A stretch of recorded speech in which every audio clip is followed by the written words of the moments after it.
Gaur, arratsaldean berriro ere bildu gara enplegua, gizarte kohesioa eta berdintasuna sustatzeko sailaren emakumeak estrategiaren esparruan. Eta oraingo honetan, hemen gaude, Durangon, gure hurbileneko historiaren funtsezko alderdi bati buruz gogoeta egiteko. Emakumeek erregimen frankistarapean bizi izan zuten desberdintasun sakonari buruz eta hildo horretan memoria historikoa zaintzearen garrantzia azpimarratu behar dugu. Izan ere, gogorarazi behar da emakumeok eskubideak erdietsi genituela bigarren errepublikan. Ordura arte aitorturik ez genuezkanak. Eskubide horiek, ordea, izugarri murriztuta geratu ziren diktadura garaian. Demokrazia iritsi ondoren, berriz, pizkanaka berreskuratuz joan gara. Gaur, historia liburuetan agertzen diren kontuei buruz ez ezik, beste gai batzuen gainean ere berba egingo dugu. Hala da bai, gure amei, gure amamei eta gure birramamei gertatu zitzaienaz ari naiz. Gure emakumeei gertatu zitzaienaz ari naiz. Ahalegin eta sufrimendu pertsonal ikaragarria ordainduta, onaino ekarri gintuzten emakumeei gertatu zitzaienaz. Emakume horiek gaur ona gogora ekartzea eta nola sufritu zuten ondo ezagutzea, hori guztia ere bada haien sakrifizioa aitortzeko eta ohoratzeko modu bat. Galdutakoaren tamaila ulertzeko komeni da errepublikaren garaian une batez geratzea. Bigarren errepublikarekin batera, Espainiak emakumeentzako eskubideak zabaltzeko prozesu sakona bizi izan zuen lehen aldiz. Emakumeen sufragioa aitortu zen, Clara Campoamor Andrearen funtsezko bultzadarekin. Oro bat, bigarren errepublikak mugarri bat jarri zuen Espainiako hezkuntzaren historian. Errepublikaren gobernuak hezkuntza errotik erraldatzea deliberatu zuen. Eta hildo horretan, irakaskuntza laikoa, daokoa eta derrigorrezkoa sustatu zuen. Irakaskuntza horretan, haurrak baldintza berdinetan hezi behar ziren maisu maistren eskutik, Espainia kontserbatzaileenak inposatzen duen dogmatismorik gabe. Ezkontza aldatu zen eta dibortzioa baimendu zen lehen aldiz. Eta emakumeek politikan, lanean eta bizitza publikoan parte hartzeko guneak ireki ziren. Aldi laburra izan zen, baina garrantzia handikoa. Ia aitorpen juridikorik gabe hasi ziren emakume asko, azkenean eskubideak zituzten herritar bihurtu ziren. Baina frankistek gerra zibila garaitu izanak aurrerapen horiek sistematikoki deuseztatzea ekarri zuen. Emakumeak bere proiektu ideologikoaren zutabe bihurtu zituen erregimenak. Ama izan behar zuten, emazte esanekoak eta moral katolikoaren zaindariak. Haien zeregina eremu pribatura eta etxekora mugatu zuen erregimenak. Frankismoak berriz ere emakumeak legezko erabateko mendekotasun egoeran jarri zituen. Emakume askok senarraren edo aitaren baimena behar izan zuten banku kontu bat irekitzeko, lan kontratu bat sinatzeko edo bidaiatzeko. Baina frankismoak emakumeen eskubideak mugatzeaz gainera, emakumeen askatasuna ere aktiboki jasarri zuen. Emakume errepublikanoak espetxeratu, exekutatu edo haien ondorengoengandik banandu zituzten. Ama ezkongabeak laidoztatu egin zituzten. Haietako askok bernaretzak bernatzeak, humilazio publikoak eta isekak jasan zituzten. Errepresioak genero osagai handia izan zuen, hainbat hamarkadatan izildua. Hala izan ere, gure emakumeek ordaindu zuten prezioa izugarria izan zen. Bigarren mailako herritarrak izan ziren.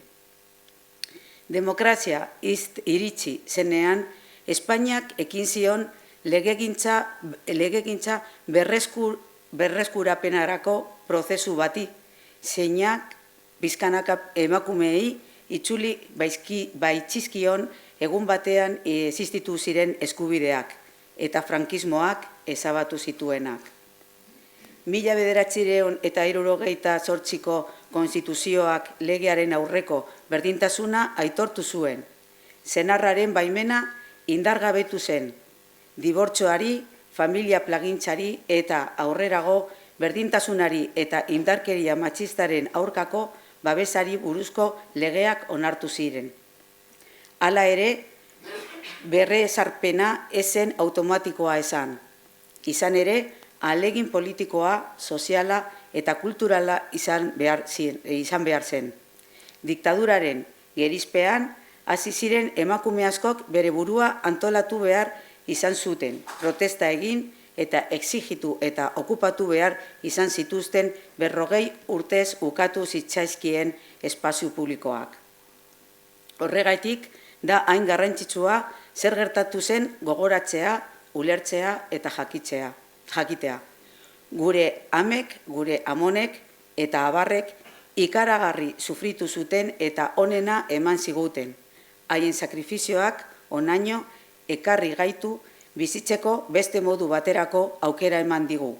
Haiek izan ez zituzten aukerak, eskubideak eta askatasunak eman dizkigu. Gaur egun, memoria historikoaz ari garenean, iragana gogoratzeaz gainera, iragan horrek gure orainean oraindik ere nola eragin duen ulertzeaz ere ari gara. Frankismoak emakumeengan izan zuen eragina gogoratzea funtsezkoa da honako helburuetarako. Testu inguru aurkakoenetan ere berdintasunaren alde borrakatu ziren belaunaldiak aitortzeko. Isilaraziak, errepresaliatuak edo ahaztura baztertuak izan ziren emakumeak ikus ditzagun. Eta lortutako eskubideak babesteko historia erakutsi baitu ez direla behin betikoak. Memoria historikoa ez da nostalgiarako eta liskarrerako ariketa ere. Batez ere, erankizun demokratikoaren ariketa da. Nondik gatozen ulertzea ezinbestekoa da, atzera egitea ekiditeko eta gizarte bidezkoago eta berdinzaleago baterantz aurrera egin ahal izateko.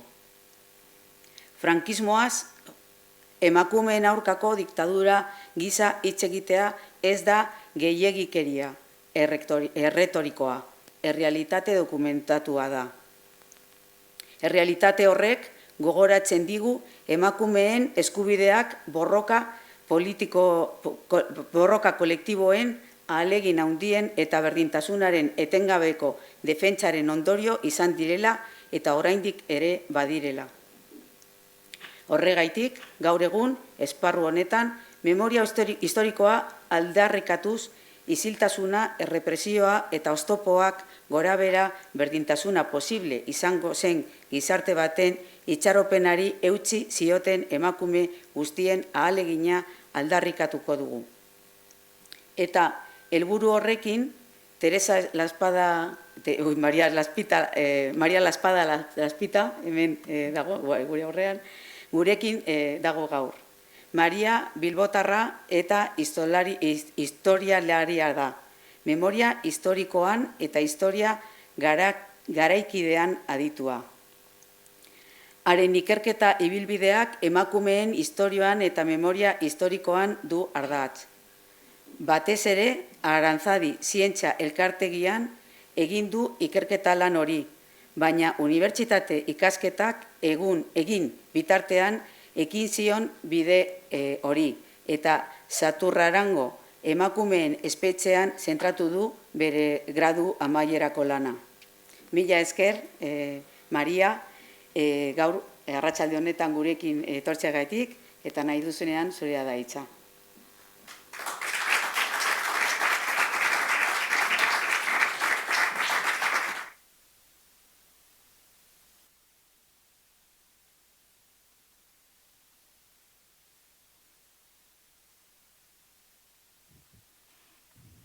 Arratsalde on guztioi. Bueno, hasi aurretik eskerrak eman nahi ditut, aurkezpen honengatik diputazioari eta egindako lan guztiagatik, eta gehien bat hemen bertaratutakoei, ezta? Etortzeagatik eta historia garaikidearen inguruan, historia garaikidearen eta oroimenaren inguruan guztion artean elkarrekin hausnartzera etortzeagatik. Tituluan ageri den moduan, gaurkoa emakumeen eta frankismoaren ingurukoa izango da. Aipatu nahi dut, emakumei buruz solastea ez dela aparteko kapitulo bati buruz hitz egitea. Gizartearen erdia izateaz gain, historia ulertzeko modu bat da emakumeen inguruan hitz egitea. Eta emakumeen historia ezagutuz, guztion historia modu argiago baten ulertu genezake. Zergatik, emakumeekin gertatutakoa emakumeekin gertaturakoak begiratzerakoan argi ikus dezakegu erregimen autoritario baten egunerokotasuna zelakoa zen.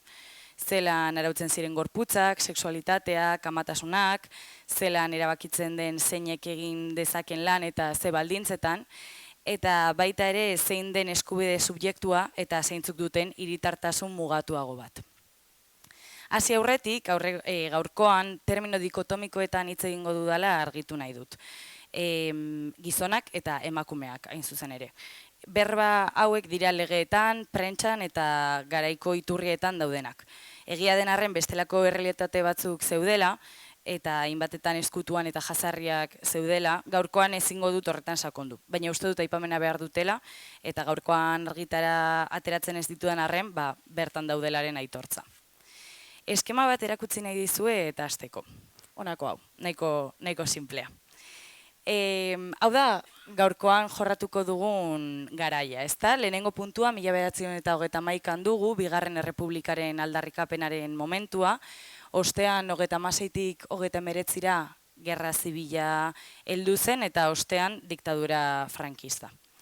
1975ean diktadora hil zen, Francisco Franco hil zen, eta oroimen historikoaren legeen arabera, 1978an diktadura amaitu zen. Amaiera hori konstituzioarekin ezartzen da. Frankismoaren amaiera puntu gisa jasotzen da legeetan, baina gaurkoan galdera bat bota nahi dizuet. Frankismoa 1978an amaitu alzen emakumeentzat? Bueno, aurrerago erantzungo dizuet. Eta ekin orduko azken ohar bat bota nahi dut, dela aldaketa politiko ugariko 50 urteko epe bat jorratuko dut. Eta aipatuko ez ditudan milaka detaile egongo dira.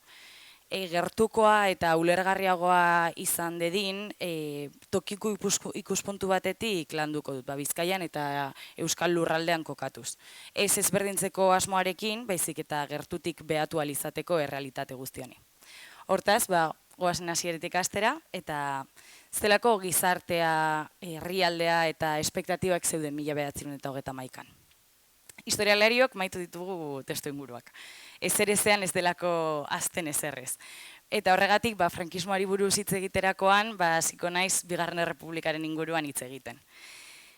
Frankismoarekin galdu zena ulertzeko errepublikan lortutakoa azaltzea beharrezkoa delako. Askotan, lurraldei buruz hitz egiten dugu homogeneoak izango balira lez, baina ez da horrela. 20. mendeko Euskal Lurraldei erreparatuz, ikus genezake ritmo zeharo ezberdinak somatu aldirela. Alde batetik, presentzia handiko landa eremua zegoen, herriak, baserriak, ekonomia familiarra, komunitate sareak eta elizaren influentziapeakoak zirenak, eta bestetik industrializazioa eta urbanizazioaren ondorioz erabat eraldatutako lurraldeak zeuden. Bizkaiara ekarrita, eta horregatik jarri dizuet irudia, hau dela Foru Aldundiko Jauregiko beiratea, nerbioi erreka dugu, Larrea de Bilbao. Eta haren inguruan, mehatzaritza, fabrikak, langileak eta biharrak egiteko forma berriak zeuden. Eta lurralde berdinean, guztiz ruralak ziren, guneak zeuden. Autokonsumoan oinarritutako ekonomiekin, baserriaren bueltakoak eta soldatapeko lana ezagutzen ez dutenak. Argi utzi nahi dut honekin, ez dudala inondik inora ere, esan nahi hiria modernitatearen sinonimo zenik eta landa eremua atzerapena. Inondik inora ere. Adirazi nahi dudana da, errealitate ezberdinen elkarbizitza zegoela, eta honek eragina izango zuela aldaketen aurrean, aurre egiteko momentuan, edo aldaketen alde agertzeko momentuan. Eta garaiko emakumei buruz zer esan, oroar inguru ezberdinetan egon arren, etxeko lana, zaintza, fedea eta moral loneko izakiak izatera bideratutako norbanakoak ziren. Emakumeen eskubideen hauskortasuna ulertzeko, komeni da urte luzez ezberdintasunak legezkotu dituen zutabei arreta jartzea. Ezberdintasun sistema osoa erlijioan, diskurtso mediko-zientifikoetan eta legeetan oinarritzen baizen. Eliza Katolikoak influentzia izugarria zuen zuzentasuna ezartzeko gehien bat hezkuntza eta moral sexualaren inguruko gaietan, teoria mediko-zientifiko misogenioek ezberdintasun naturaletaz hitz egiten zuen, eta gizon eta emakumeen arteko hierarkia argudio biologikoekin babesten zuten, eta ustezko muga intelektualak ere jartzen zizkieten emakumei, eta ezberdintasun hauek normaltzeko legeak zeuden. Zuzenbide zibilak emakumeen gehien bat ezkondutako emakumeen askatasuna zeharo morresten zuten, eta besteak beste senarrek emazteak ordezkatzen zituzten, hainbat kudeaketarako beharrezkoa baizen hauen parte hartzea. Ezberdintasuna hortaz ezen kulturala soilik, legeetan eta agintzen zuten instituzio guztietan presente zegoen. Eta testuinguru honetan hasi zen Bigarren Errepublika. Errepublikaren aldarrikapena sistema monarkikoaren krisialdi luze baten ostean heldu zen. Primo de Riveraren diktaduraren amaieran monarkikoak ez zuten euren zilegitasuna lortzen eta parte hartze politikoaren itxura emoteko hauteskunde batzuen deialdia egin zuten. Horrela, zenbait alderdi politikok, ezkertiarrak eta errepublikaren aldekoak erreferendum gisara ulertu zuten bozkaketa hau. 1931ko apirilaren 12an bozketa egin zen, eta hirigune eta hiri handietan eta hirigunetan irabazi zuten aukera errepublikanoek. Horrela, Eibarren lehenengoz eta ostera herrialde osoan zehar, Bigarren Errepublika aldarrikatu zen. Aldaketa honek gobernu forma eraldatzeaz gain, eskubide markoaren aldaketa ekarri zuen. Eta horrela, familia, morala, hezkuntza eta lana ikutu ziren besteak beste. Udal hauteskunde hauek ez ziren aurrera eraman herri guztietan. Indarrean zegoen hauteskunde legeak, 1907koak, 29. artikuluan adierazten zuen zinegotzien kopurua eta aurkeztutako norbanakoen kopurua berdina bazen, adibidez, Durangon 11 zinegotzi behar baziren, eta 11 pertsona aurkezten baziren zerrendetan, ez zirela aurrera eraman behar hauteskundeak. Horrela, artikulu honen bitartez, kazikismoa baliatzen zuen eta norbanako batzuei boterea bermatzen zitzaien. Hauteskunde lege honen inguruan hitz egiten dizuet, artikulu honek ahalbidetu zuelako lehenengo emakume alkateak. Aurrera salto txiki bat egingo dut, eta aipatu berri dudanez 31an izan ziren hauteskundeak, baina zenbait herrietan ezen bozkatu. Hortaz, 33an, jada ezarritako gobernu errepublikarrek, kendu zituzten ezarritako udal talde horiek, eta kudeaketa batzorde batzuk jarri zituzten hauteskundeak egin bitartean. Udal hauteskunde horiek orduko ezarritako talde hauek, funtzionario batek, zergadun batek eta langilek batek osatzen zuten. Eta zer gertatzen zen herri txikietan, funtzionario bakarra edo gutxienetakoa herriko irakasleak izaten zirela. Eta horrela, Gipuzkoako kasuan 18 emakumek parte hartu zuten udal gobernetan, euretako 7 alkate izan da.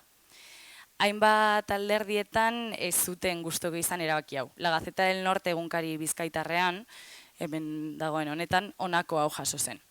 Ayer salió la tercera de las listas de las comisiones gestoras municipales. Para felicidad de los pueblos a los que les ha tocado en suerte la legalísima calamidad, gracias a esta nueva moralidad legalísima, lo repetimos, de echar por la borda ayuntamientos legítimamente constituidos, vamos a tener hasta alcaldesas, que es el último grito de los progresos de la democracia andante. Eta jarraian emakume alkateak zituzten hainbat herri zerrendatzen ziren. Batzorde hauek hilabete gutxi batzuk egon ziren indarrean, eta ostean legezkoak ziren udaltaldeak hautatzeko hauteskundeak egin ziren, eta hauteskunde horietan lehenengoz bozkatu zuten emakumeek. Hala ere, aria eten barik, Bigarren Errepublikak onartutako eskubideen inguruan eta sufragio unibertsalaren inguruan berba egiten hasiko naiz. Eskubide hau Errepublikako Konstituzioaren 36. artikuluan jaso zen, 23 urtetik gorako herritarrek sexu batekoak zein bestekoak hauteskunde eskubide berberak izango dituzte. Baina hau idaztera heldu orduko debate izugarria egon zen, gorteetan, kaleetan eta zelan ez prentsan. Gorteetan 3 emakumek parte hartze zuten, euretako bat, aipatutako Clara Campoamor, sufragio unibertsalaren defendatzailea izan zena.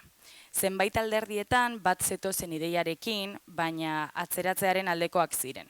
Emakumeen botoak senarraren edo elizaren eragina izango zutelaren beldur zirelako. Ez zen adostasunik egon eta bozketan ganbera erabat zatituta zegoen. Hala ere onartu zen. 470 ordezkarietatik 188 abstenitu ziren, 140, 160 batek alde bozkatu zuten eta 120 batek kontran. Aldeko bozken artean besteak beste Alderdi Sozialista dugu, baina Indalecio Prietoren kontrakoarekin haren esanetan errepublikarantzako labanka zelako emakumeak bozkatu alizatea. Prentsan, kaleetan bezala, kontrako ahotsak egon ziren. Argia astekariko adibide hau ekarri dizuet, honako hau estaten zuen emakumeen boto eskubidearen inguruan. Emakumeak lehen nahiko zeregin emanez bazuten bezala, gizonari burua uste handiagoak jartzeko edo emakumeai ere autarkia izateko, poskatzeko, eskubidea eman zien. Hutsa eskubide hori berak hartu izan bazuten, baino gizonak eman, 2 emaitza egin zituan gizonak emakumeari autarkia izateko eskubidea eman zionean. Emakumeari autarkia eta gizonari burua ustea. Deigarria da, hau esan ostean, emakumeen boza eskubideak bi helburu zekartzela emakumeen botoa eta gizonen burua ustea, artikuluak emakumei botoa eskatzen diela. Eskatzen die boto katoliko eta eskuindarra izatea. Kuriosoa da, praktikan, eskubide hau asko erabili zela. Olaberrian, Gipuzkoan, ikerketa baten parte hartzeko aukera izan nuen, eta bertako artxiboan honako dokumentua agertu zen. Hemen eskinakoa. Eta da hauteskundetako akta. Eta ikusteaz gain, bozkatzera joandako 209 pertsonetatik 155 emakumeak zirela, hau da, parte hartzea ia erdia emakumeena izan zela, ikusi alda joandako lehenengo 25 norbanakoetatik 23 emakumeak zirela. Hau da, ez da bakarra bozkatu zutela praktikan, baizik eta gogotsu bozkatu zutela. Hainbestetan aipatua den bozkatzeko eskubide honetaz gain, Bigarren Errepublikak beste hainbat aurrera pauso ekarri zituen. Emakumeen egunerokotasunean oro har ondorio gehiago ekarri zituenak. Hasteko, konstituzioak berdintasuna eta ez bereizteko oinarria ezarri zituen. Testuak 2. artikuluan legearen aurreko berdintasuna aitortzen du eta beste hainbat artikuluetan ere antzekoak. Gainera, testu honek, konstituzioak lehenengo aipatzen zuen ezkontzaren oinarria berdintasuna zela. Eta bikote ezkonduak banatu alzirela. Horretarako, 1932an dibortziorako legea onartu zen. Ezkontza zibila ere onartu zen, familia eta bikoteen sekularizazioa ekarriz. Eta bikote eskonduei dagokionez, beste aurrera pauso bat izan zen, bizitoki askatasuna ezarri zela. Ordura arte, emakumeek euren senarrak hautatzen zuen lekuan bizi behar ziren. Baina honi esker, ez zuten gizona jarraitzeko beharrik. Gai apur bat aldatuz, Errepublikak antisorgailuen erabilera legeztatu zuen, eta abortuaren eskubidea bideratu. Egiari zor, aipatu behar da, gerra hasita zegoela bideratu zirela bi eskubide hauek, eta hemen ez zutela eraginik izan. Hala ere, aipatu nahi dut bi neurri hauekin gertatutakoa. Haurdunaldia artifizialki etentzeko dekretua 1936ko abenduan onartu zen Katalunian. neurriak ospitaletan legezko abortuak egitea baimentzen zuen, eta Federica Montseny osasun ministro anarkista izan zen dekretu honen bultzatzaile nagusia. Antisorgailuei dagokionez, ezin da esan emakumeen artean erabilera orokortua izan zenik, gizarteak prostituzioarekin lotzen zuelako eta langileak ezin zituztelako ordaindu gehienetan. Hezkuntza eta lanaren eremuan, Errepublikak hezkuntza publikoaren eta modernitate sozialaren aldeko proiektu handia martxan jarri zuen. Hezkuntzaren kasuan publikoa, doakoa, derrigorra eta laikoa bultzatu zuen. Zenbait ate zabaldu ziren, aipatu behar da hierarkiak mantendu egin zirela, soldata ezberdintasunak, emakumei bideratutako lanak, sarbide ezberdinak klase eta lurraldearen arabera. Gainera, esan behar da soldatapeko lanean sartzeak ez zuela aldaketarik ekartzen zaintza lanetan. Hau da, lan produktiboa egiten zuten emakumeek jornada bikoitza zuten. Etxeko lanena, gehitzen zitzaielako soldatapeko lanari. Paperean lorpen asko egon ziren, eta gaurkotasun handikoak. Hala ere, Bigarren Errepublikaren ibilbidea laburra eta muga sozialak presente egon ziren prozesu osoan zehar. Gerraren aurretik, zenbat atzera pauso eta desadostasun egon ziren. Legeek eta konstituzioak eskubideak aitortu arren, eskuindarrek eta zeda moduko antolakundeak, zeda zen Confederación Española de Derechas Autónomas, antolakunde hauek kontra egin zuten. Dibortzioaren kasuan adibidez, emakumeen kontra joango zela defendatzen zuten. Euren esanetan, emakumeak babesten zituzten, baina praktikan askatasuna mugatzen zieten. Jarduteko modu hau diktaduran erabat erabilia izan zen ikusiko duzuen moduan. 1994 eta 1996 urteen artean, aipatutako zeda honek gobernua osatu zuen. Garai horri 2 urteko kontserbadorea deitzen zaio. Erreformen zuzenketek eta gero eta ezegonkortasun politiko handiagoak ardaztu zuten denbora hori. Eta dibortzioak kentzeko proposamena eta guzti egon zen. 1996ko otsailean Fronte Popularrak garaipena eskuratu ostean, gobernuak ahalegina egin zuen erreformak berrabiarazteko. Baina herrialdea erabat bananduta zegoen, norgehiagoka soziala eta indarkeria politikoa hasi ziren, proiektu batera ezinen arteko blokeoak enkistatuta zeuden, eta tentsio giro horretan armadako sektoreen konspirazioak aurrera egin zuen. 1996ko uztailean estatu kolpean amaitu arte.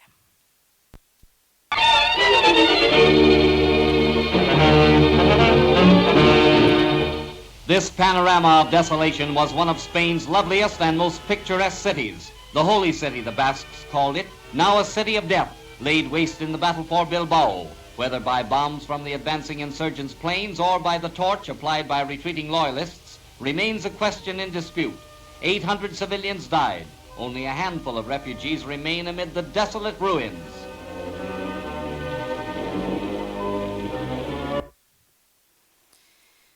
Gerraren hasiera estatu kolpe alegin bat izan zen. Huts egin zuen estatu kolpe bat abirazi zuen gerra. Porrotaren ostean, kolpistek lurraldeen gehiengoa eskuratu ez zutenez, gerrari hasiera eman zioten. Euskal Lurraldeen kasuan, Araba kolpisten menpe geratu zen lehen unetik eta Bizkaia eta Gipuzkoa ordea errepublikarekin lerrokatuta mantendu ziren. Gerrak inplikatutako pertsona adina bizipen izan zituen. Beraz, milioika esperientzia desberdin egon ziren. Tarte honetan, aztertzen ari garen gaia dela eta 2 gauzetan zentratuko naiz. Alde batetik, emakumeek gerran izan zuten paperean eta bestetik, gerraren ondorioz jasan zituzten indarkerietan. Urteetan gerra ekintza maskulino gisa ulertu ondoren, emakumeak izaki baketsuak, kalteberak eta mendekoak zirela zioen diskurtso dikotomiko batean oinarrituta, emakumeen eredu berrien gorakadak gerretan euren rol berria definitzeko beharra sortu zuen. Bai hemen zein beste gerra garaikide batzuetan. Alderdi politiko guztiek emakumeak zituzten jarraitzaileen artean, eta bakoitzak modu ezberdinean erantzun zion gai honi. Atik, aipatu behar da, eurek emakumeek ez zutela entzunak izateko bide instituzional nahikorik, eta euren iritzia ez zela jaso. Ezkerreko indarrek emakumeak gerrara eramatearen alde agertu ziren, gehien bat anarkistek eta komunistek. Hala ere, aurrera eramandako lanak gutxietan ziren gizonek egindako berdinak, eta frentera heldutakoek euren berezko lanak aurrera eraman zituzten, hau da, zaintzarekin eta garbitasunarekin lotutakoak askotan. Gerrak aurrera egin ahala, berrantolaketa militarraren prozesuak fronteak zeuden emakumeen zenbakia murriztu zuen. Aldi berean, atzera guardia fronte berri bat bilakatu zen. Gizarte zibila helburu militar bat izan zen, bombardeketen eta gosearen ondorioz, eta Euskal Lurraldean iparraldeko fronteak eta aireko gerrak herriak zuntxitu zituen. Aste hauetan, hainbat urte hurren ospatu izan dira, adibidez hemen Durango martxoaren 31an, edota Gernikan apirilaren 26an. Egunerokotasunaren beldurraren testu inguruan, agintariek babesleku eta defentsa neurriak indarrean jarri zituzten. Eta bertan, emakume ugarik egunerokotasuneko bizitza sostengatu zuten. Ospitaletan, intendentzia lanetan eta tailerretan biharra egin zuten. Babesareak eta jantokiak antolatu zituzten eta zaintza lanak ere aurrera eraman zituzten. Eta hemen, agian ezagutzen ez duzuen perfil bat aurkeztu nahi dizuet. Gerrako amabitxiak edo madrinas de guerra. Korrespondentzia eta laguntza moraleko praktika bat izan zen. Gutunak, paketeak eta horrelakoak helaraztea. Gerraren azpiegitura emozional gisa jardun zuten, hor zegoen eta zaintzen zuen norbait esleituz militarrei. Honek genero implikazio nahiko argiak ditu eta emakumeen gandik espero zena argi uzten du, ez? Zaintza eta laguntza hori. The world's humanity comes to the rescue of the helpless. Aged and young, all who cannot fight are to be sent out of the beleaguered city on neutral ships.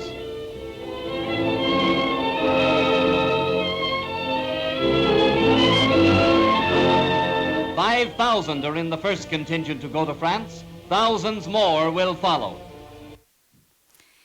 Gerraren hasieratik populazioaren lekualdeketak eman ziren. Zenbait antolatutako ebakuazioak izan ziren eta beste hainbat ihesaldiak edota kanporatzeak izan ziren. Gizon ugari gerran edo ezkutuan egonda, emakumeak eta haurrak izan ziren mugimendu horietan egondakoak gehien bat. Euskal kasuan, 1937an Frantziara eta Europako beste herrialdetara Santurtzitik egindako aurren ebakuazioak arras ezagunak dira.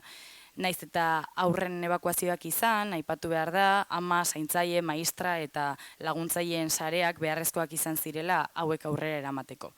Aurrak sostengatu zituzten, eguneroko bizitzan egon ziren eta helmugetan bizitzak berreraiki zituzten. Herrietatik kaleratutakoak ere egon ziren. Kolpistak herriak hartu ahala, defentsan zebiltzatenak edota miliziano zein gudarien zenide eta seme alabak herrietatik bota zituzten. Ehundaka adibide badaude eta gaurkoan ekarri dizuedana nahiko gordina da. Ez dakit irakurtzen den, beste irakurko dizuenik. Baina gaur hemen ageri den adibidea dela Euskadi egunkarian agertu zen bat, da Agustina Berri Iturrizar ondarrutarrarena, 97 urte zituela, herritik bota zuten eta 8 kilometro oinez egin behar izan zituen babesleku batera heldu ahal izateko. Herrietatik kaleratutakoa, ezinezkoa da emakumeen eta gerraren inguruan berba egitea eurei zehazki zuzendutako biolentziak aipatu barik. Hauek indarkeria sexuatua izena jasotzen dute. Eta historialariek ikertutakoaren arabera gehien bat bi bide jarraitzen zuten. Alde batetik indarkeria sexuala eta bestetik bisuala. Indarkeria hauek ez zuten soilik zigortu nahi. Emakume hauek markatu nahi zituzten. Haien komunitatei mezu bat helarazi nahi zieten eta humilatu nahi zituzten. Indarkeria bisuala modura izendatzen dira, femenino gisa markatzen diren elementuen kontra joanez, lotxa publikoa sorraraztea bilatzen zuten ekintzek. Ezagunak diren ile mosketak, markajeak, errezino olioa hartzera behartu eta herritik paseatzen zituzten emakumeak, eta antzeko kontuak. Ekintza hauek helburua zuten garaipena erakustea eta beldurra sorraraztea. Indarkeria sexualari dagokionez, erasoak, bortxaketak, abusuak edota elementu sexualak erasotzen zituzten torturak zeuden. Eraso guzti hauek ez zuten arrastrorik uzten dokumentazioan, eta biktimak beldurra, errua edota lotxagatik isilaraziak izan ziren. Hala ere, ezagunak dira zenbait adibide. Zehatzera eramateko, Antoni Telleriaren adibidea ekarri dizuet, elgetarra. Antonik 2 atzamar amputatu zituen. Bere aita hiltzeko tiro egin zuten, eta Antoni gazteak eskua jarri zuen bere aitaren kopetaren gainean, eta berriro ere tiro egin zuten bera jotzeko asmoz. Jarraian bere ama hil zuten kolpez, eta guraso bien hiltzaileek Antoni bortxatu zuten. Guzti hau 14 urte zituelarik. Eta urte asko beranduago kontatu zuen guzti hau. Berak beti pentsatu zuen herriko norbaitek salatuta heldu zirela soldadu horiek goizaldean bere baserrira. Euren baserria ez baizegoen bidetatik gertu eta ez zelako mugimenduan egoteko ordu bat. Beste testigantza batzuetan, kartzeletako zaindariak erasotzaileak zirela adierazi izan da, adibidez Saturraraneko monjak. Atxiloketetan, sabelera zuzendutako jipoiak dokumentatu dira. Abortuak eragiteko edota ugalketa gaitasunak altetzeko. Guzti hauek ez dira tratu txarrak soilik. Tortura guzti hauek mezu argi bat zuten, garaileak zeintzuk ziren eta garaituak zeintzuk ziren argi uzten zuena. Guzti hau aipatu ostean, esan behar da, diktadura ez zela hutsetik hasi. Indarkeria eta jarrera guzti hauen jarraipena eta instituzionalizazioa izan zen. Frankismoaren ezarketak, esan berri dudan moduen, ez zuen biolentzia eten. Diktaduran zehar, indarkeria hauek berrantolatu eta aldatu ziren. Diktaduraren hasiera data 1939an jartzen den arren, erregimenaren moduak, euren armadak lurraldeak hartu ahala, ezartzen joan ziren. Hau da, 1937ko udatik, Euskal Lurralde osoan erregimena martxan zegoen. Hainbat emakume gerra ostera erabat markatuta heldu ziren. Gorrien edo erderazko Las Rojas kategorian sartuak. Erregimenak ez zituen soilik euren jardun politikoak jazarri, zeinekin elkartzen ziren edo euren senideak egindakoak zigortzeko nahiko arrazoi ziren. Aipatu nahi dut, frankismoaren inguruan hitz egingo dudala orokorrean, bakarra izango balitz gisa. Hainbatetan kategoria ezberdinak egiten dira, lehenengo frankismoa eta bigarrena, edota erregimen ekonomikoaren arabera, frankismoa autarkikoa eta teknokraten zabalkundearen frankismoa. Diktadura luze bat izan da, ia 4 hamarkadaz egon zen indarrean, gauzak moldatu ziren, baina erregimena bakarra izan zen. Eta ikusiko duzuenez legeetan, gizartean eta egunerokotasunaren arlo guztietan misoginia errotuta egon zen azken unera arte. Lehen unean, errepresio penal eta politikoak pisu handia zuen. Eta erregimenaren aurka zijoan pertsona ororen kontra ezarri zen. Atxiloketak, epaiketa militarrak, kuarteletan eta lekualdatzetan egindako torturak, eta abar. Honetaz gain, azaldu berri ditudan biolentzia sexuatu hauek jarraipena izan zituzten instituzio eta leku guzti hauetan. Laura azaldu nahi dut emakume presoen errealitatea zein zen. Ulertu beharra dago espetxe frankistak oro har errepresio aparatu gogor eta bortitza izan zirela. Eta Saturraneko adibidea ekarriko dizuet gaurko gaia emakumeena delako. 1938tik 54 Euskal Kostaldean, Ondarru eta Mutriko artean, Saturraneko plaian, estatuko emakume espetxe handiena egon zen. Presondegi honetan, haren garaikidetan bezala, bizi baldintzak oso kaskarrak ziren.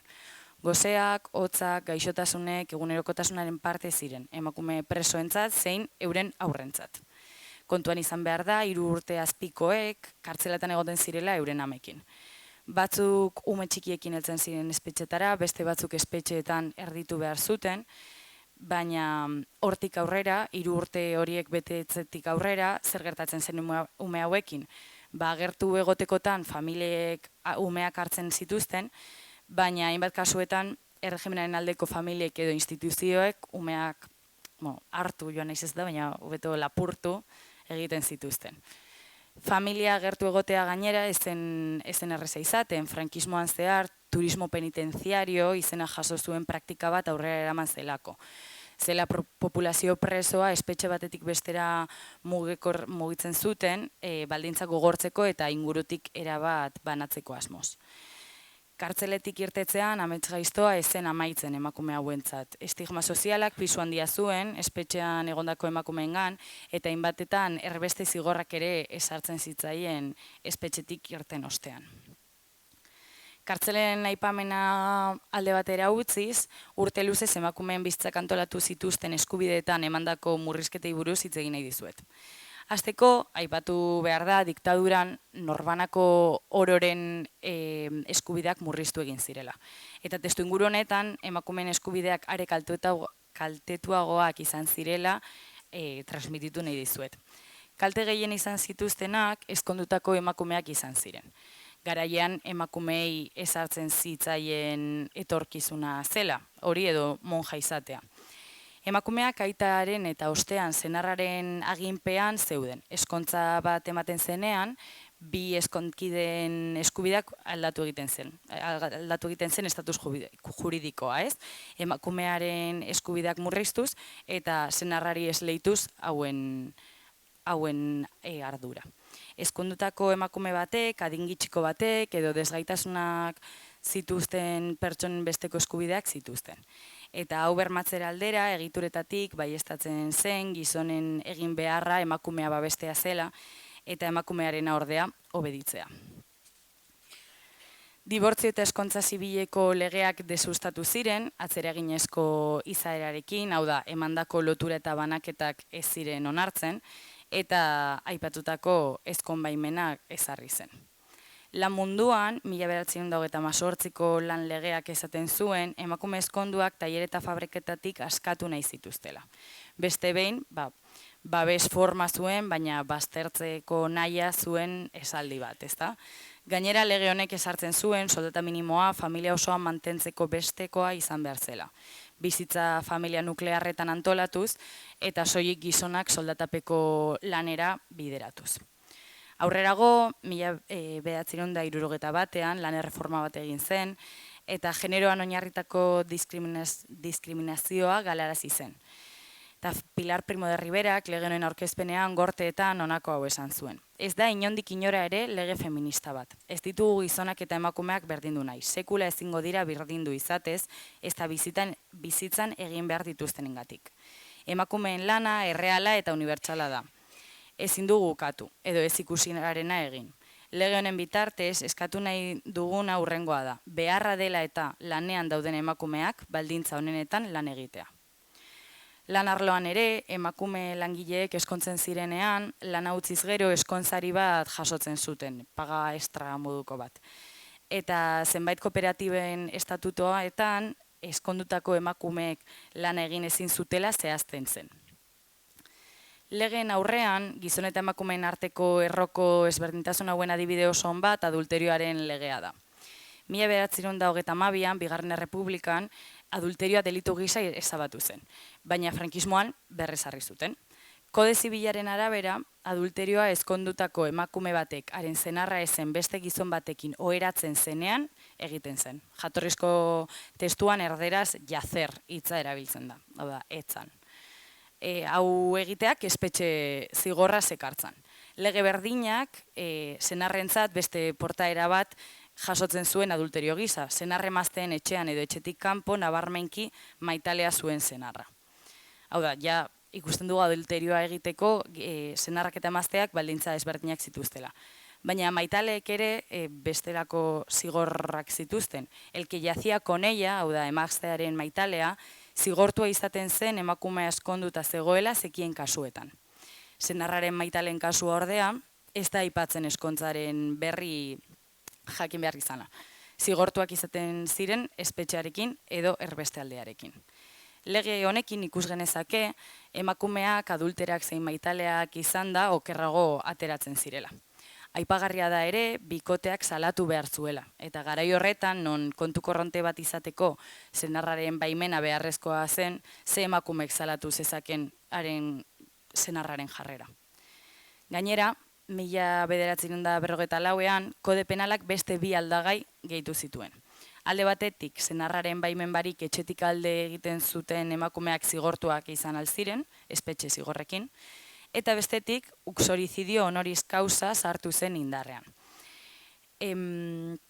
Hau gizonentzako privilegio bat zen. Ogorearen defentsan, egindako hilketak edo zauriketak ez epaitzeko. Hau da, emaztea edo 23 urtetik berako alabak adulterioan harrapatuz gero, hil edo larri zauritu alzituen. Kasu larrienetan, erbestearekin zigortuak izan alziren, baina oro har, besteko lesioek ez duten zigorrek.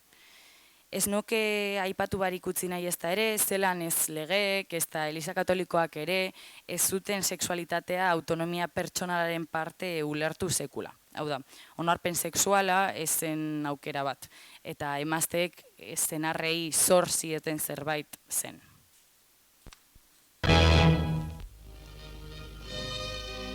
Su Excelencia el Jefe del Estado recibió en el Palacio del Pardo a los matrimonios galardonados este año con los premios nacionales de natalidad.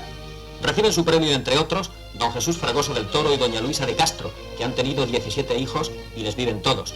Y el matrimonio leonés, don Santiago Núñez y doña Claudia Marcos, que han tenido 19, de los que viven 18.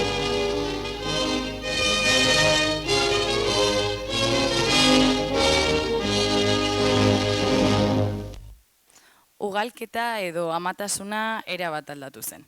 Republikaren esperientziatik non abortua eta antisorgaioak legeztatu ziren, frankismoak galarazi zituen. Eta gainera, amatasuna misio giza aurkeztu zitzaien garaiko emakumei. Gorputz reproduktiboak berreraikitze nazionalean berebiziko piezak bilakatu ziren eta horrelako sariekin bultzatu ziren. Sortutako egitura, sare edo naste guzti hau, legeekin eta kartzelarekin mantentzeaz gain, instituzioen eta pedagogiaren beharra zuen. Alde batetik sekzion femenina zegoen, falangearen parte zen, eta emazte, ama, katolika eta disiplinatua izan behar zen emakume eredu bat ezarri zuten. Etxeko aingerua izan behar ziren. Ideal hau propagandatik haratago joan zen, irakatsi zen, aztertu eta exigitu. Eta hemen, berebiziko papera izan zuen, aipatutako sekzion femeninaren servizio sozial femeninok. Hauek ikastaro batzuk ziren, lan egiteko edo kotxeko karneta lortzeko beharrezkoak zirenak, eta momentuan kotizatzen ez zuten arren, gaur egun 2020tik balio dute jubilaziorako, norbaitek balio izatekotan. La visita del campamento nos pone en contacto con las normas del régimen sano de disciplina y de alegría que orienta la formación de la sección femenina dentro de la mayor devoción a las doctrinas de la fe y de la patria, para que las futuras generaciones sean como quería José Antonio, sanas y generosas, con el alma y los ojos abiertos, obedientes a Dios y sumisas a la falange.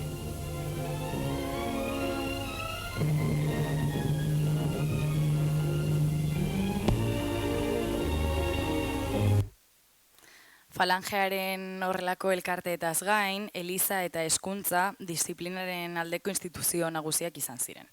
Hezkuntzak inplikazio nabarmena izan zuen, eskoletan ezberdintasunetik irakatsi zelako.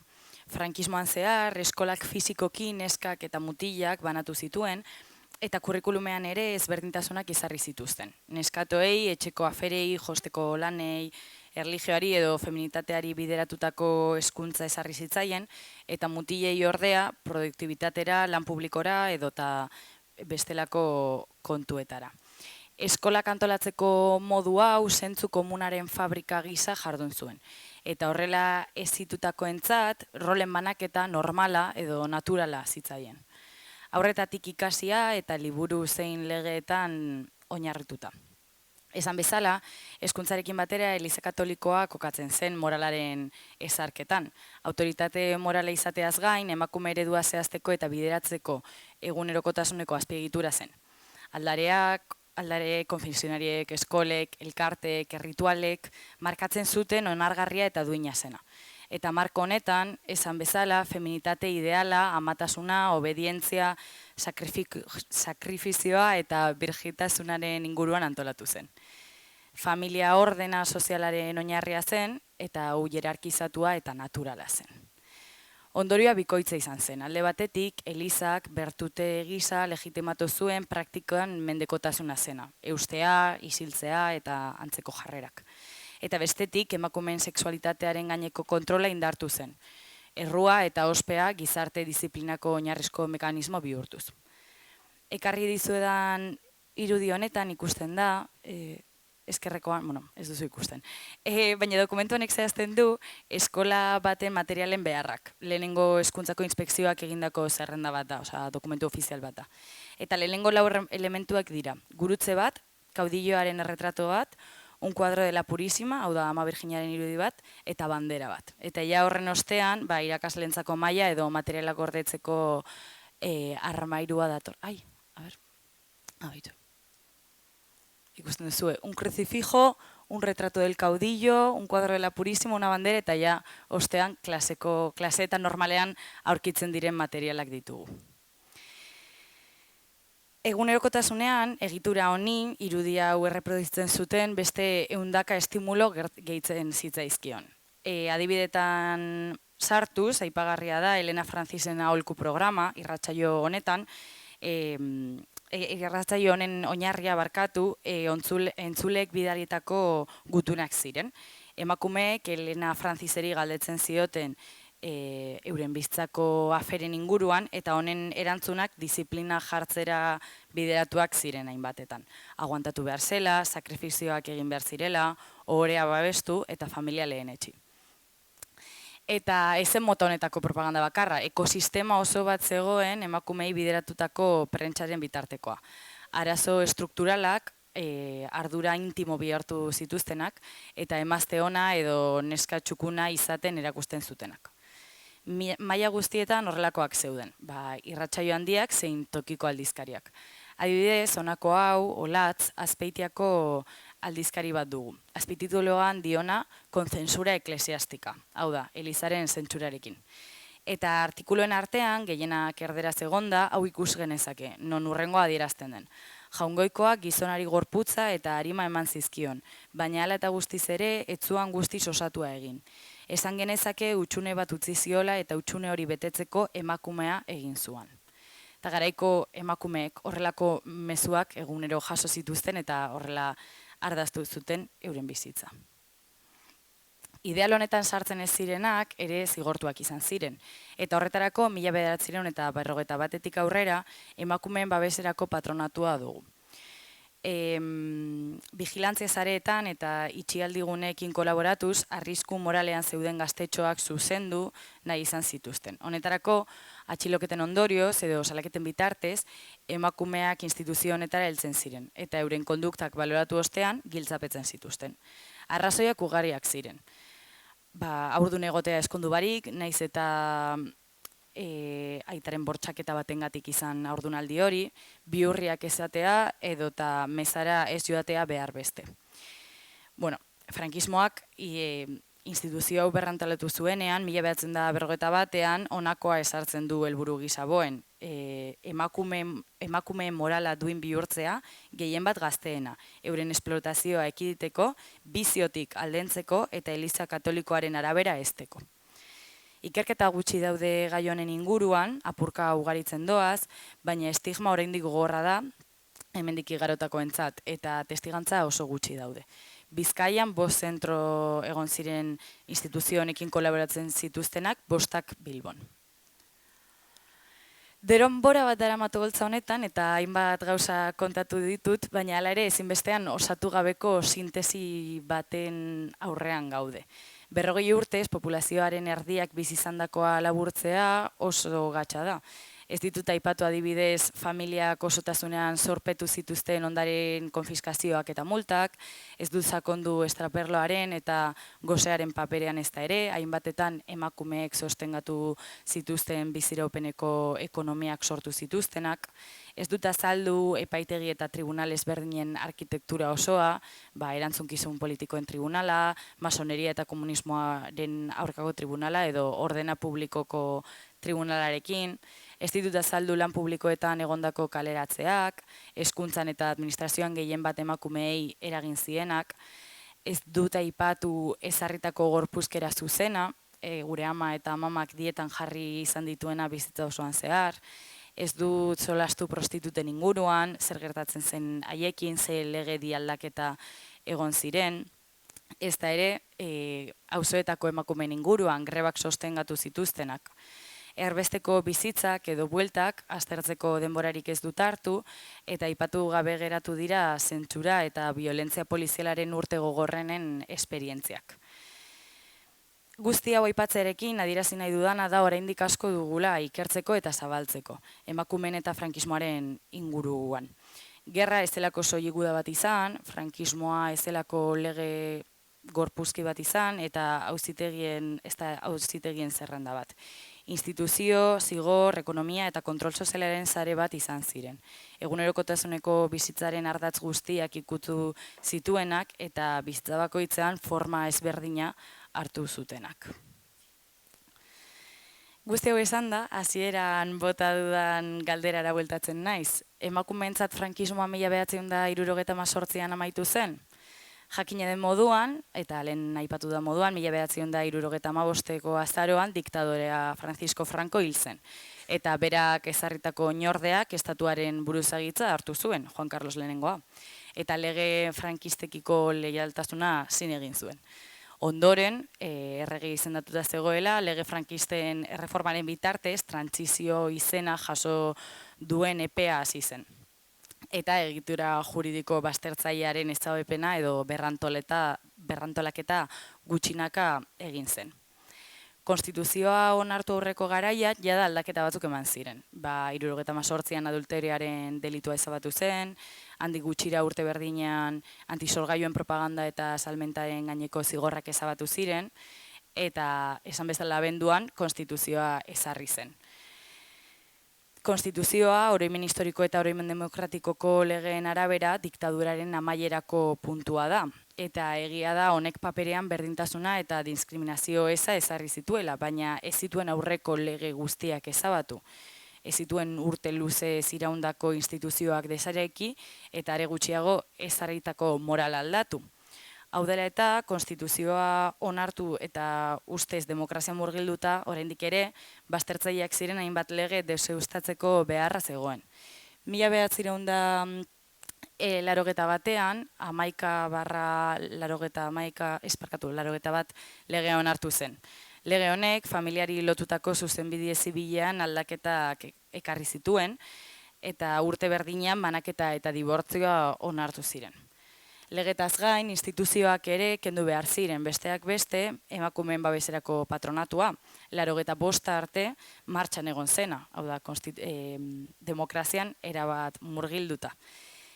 Eta nire gustatzen zaidan adibide bat, irudikatzeko ea 78an konstituzioarekin diktadura amaitu zen edo ez, abortuaren legearena da.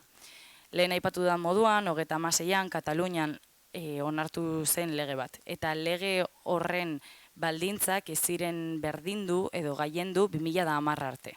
Egia den arren, 85an, hainbat kasuetan abortua despenalizatu zela, haurdun zegoenaren osasun mentala edo fisikoa arriskuan zegoenean, denbora tarte baten barruan salatutako bortxaketen kasuetan, eta fetuak malformazio larriak izatekotan. Baina, kasu hauetan, esan bezala, despenalizatu zen arren, ez zen aborturako eskubidea onartu. Eta horrela, 2010 arte, 1936ko, hau da gerra aurreko legea, permisiboagoa zen. Honekin lotutako adibide arras ezaguna dugu, Basauriko Hamaikak, 1976an, poliziak Basauriko 11 lagun atxilotu zituen abortuarekin lotutako delituak argudiatuz. Prozesua urteetan luzatu zen, eta 85an, mobilizazio feminista arrakastatsuak eta bestelako presio sozial zein instituzionalen ondorioz, amaitu zen kausa eta absolbituak izan ziren. Baina esan bezala 85 arte luzatu zen, ustez demokrazia erabat ezarrita zegoen garaian sartuz. Indarkeria sexualaren kasuan, aurretik aipatu da moduan, bikotearen baitan onarpen sexuala, baietza, harreman sexualetan, ezen beharrezkoa izan urte luzez. Eta 1999an sexu delituak modu nabarmenean aldatu ziren legeen enfoke aldaketagetik sartu ziren. Hala ere, bikotearen baitan emandako bortxaketengatiko lehen kondenak, argiak ez ziren berehala agertu. Bilakaera juridiko eta soziala motela izan zen, eta praktika judiziala ezen egun batetik bestera aldatu. Guzti hauengatik egiten nuen hasierako galdera, ea noiz amaitu zen frankismoa emakumeentzat. Frankismoaren amaierari data bat jartzea ez delako erreza eta ez delako nahikoa askotan. Egunerokotasuna begiratu behar da, amamakin hitz egin behar da, eta ikusi zer ezabatu den, zer luzatu zen, eta zer gertatu den. Gaurkoan, gertakariak azaltzeaz gain, hemen duela ez horren beste gertatuakoak azalduz transmititu nahi nizuen, eskubideak aldarrikatzea soilik ez dela nahikoa. Eskubideak martxan jarri behar direla, defendatu behar direla, eta bermatu egin behar direla. Eta entzuteagatik eskerrak ematearekin amaituko dut gaurko hitzartzea. Eskerrik asko.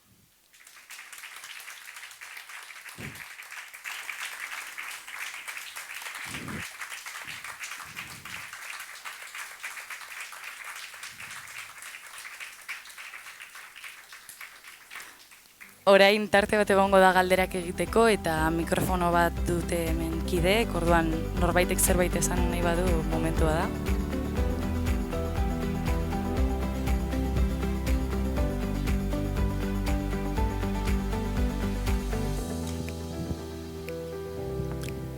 Bestela horrela utzi aldugu, eskerrik asko berteratzeagatik eta hurrengora arte.